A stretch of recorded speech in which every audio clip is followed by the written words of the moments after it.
tirada na to karon tol. Tudloan ta mo kung unsaon pagtaod og headlight switch tol, ug unsaon pod battery operated sa atong mga headlight. So kay ang stock aning XRM tol dili man battery operated no. Sa stator man siya naggikan ng iyang light. So karon atong i-battery operated tol. Unya taoran po nato siya switch. So karon tanggalon nato ning headlight assembly niya tol. Kay naa diri sa sulod dito diri nato i-connect ang wire sa atong switch tol no. So usa na to tanggalon tol, intro sa ta tol.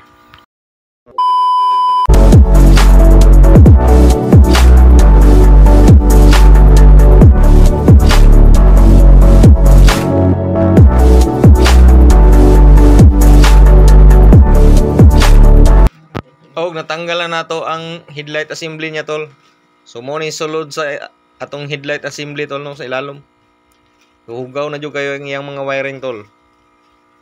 So usa na to taoran ni og headlight switch tol. Ato sa ning limpyuhan tol. Para molimpyo po siya tanawon tol.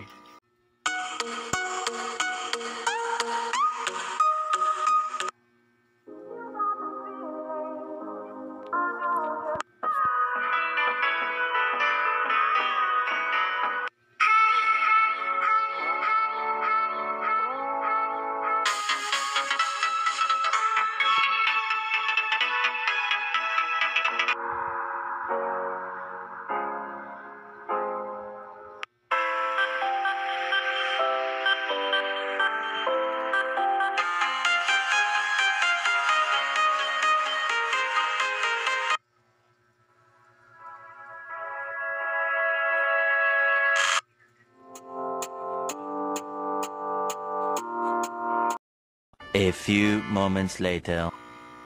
Og nahuman na nato og limpyo tol. Unya, nataod na po nako ang switch sa manubila tol. So pasensya kayo mo tol kay wala na ako napakita sa video tol. So duha ra man ni ka wire ning switch tol. Black ug green ang wire ani tol. Pero ay mo kabala ka tol kay bali-bali man ni siya tol. So ang nakabutang lang sa switch black ug green. So kaning black wire sa atong switch tol, diri na to i-connect sa black wire pod aning ignition socket tol. So kaning black wire aning ignition socket o black wire aning XRM110 tol. Mao ni ang atong accessory wire tol. So diri na to ni i-connect.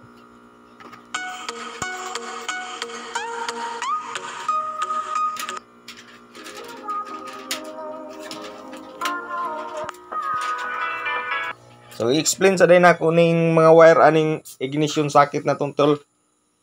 So kaning black wire mo ni accessory wire tol. Unya kaning black wire pod nga nay stripe nga white.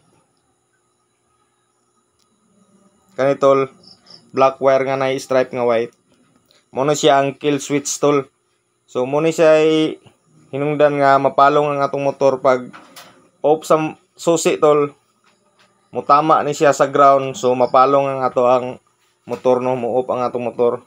So nakakonekta ni siya tol sa atong CDI tol. Dayon kaning red wire tol. So mo ni siya gikan og battery tol no. So live wire ni siya tol, 12 volts. So mo ni siya source gikan sa battery nga nagdahatag og kuryente sa atong motor. So pag una to sa susi tol, ang kuryente ani mo connect pud sa atong black wire no, sa accessory wire. Dayon kaning green wire niya tol, so mo ni ground tol no. So ground ni siya tol.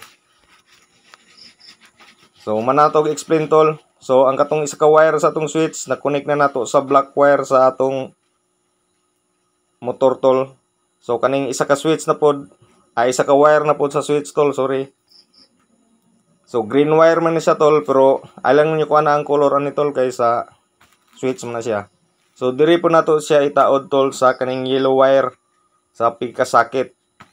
So kaning yellow wire tol, mo ni siya ang gikan sa atong stator no, sa light coil. So kay ang original aning XRM tol, gikan man sa stator ang iyang current, ang nagikan sa stator ang iyang headlight tol no. So gikan sa stator ang supply sa iyang headlight. So karon kay atong i-battery operated, kaning isa ka wire sa atong switch i-connect nato diri sa yellow wire. Unya i-condim nato ning wire tol no. So dara tol giputol na nako tol. So gitanggal na ko ang isa ka connection niya sa yellow wire tol no. So ang atong ibilin na lang nga naka-connect tol katong yellow wire nga padulong sa high ug low beam switch tol no. So tan-aw na to ang connection nga kung asa gikan tong high ug low beam nga switch. So dito na to i-connect ang isa ka wire sa atong switch tol nga itaod.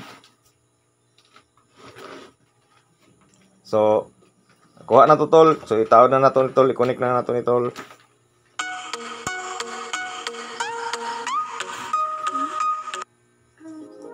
So unta nakuha niyo tol no.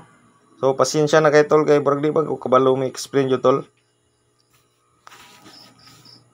So unta nakuha niyo tol. So mo na to tol. Na-connect na nato ang duha ka wire. So atong kay wala pa man nataod na tong headlight assembly tol, it-test light na to tol kung musiga ba ang atong high ug atong low.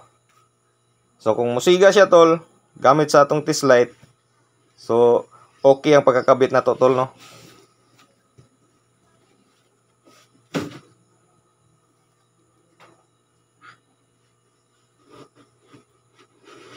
So kaning isa ka wire sa atong test light, i-clip na to sa body ground tol, sa body. Then i-on na to ang siyempre i-on na to ang ignition tol. Para may bala na to musiga ba siya. So tol naka-on na ang ignition. I-on po na to tong switch tol.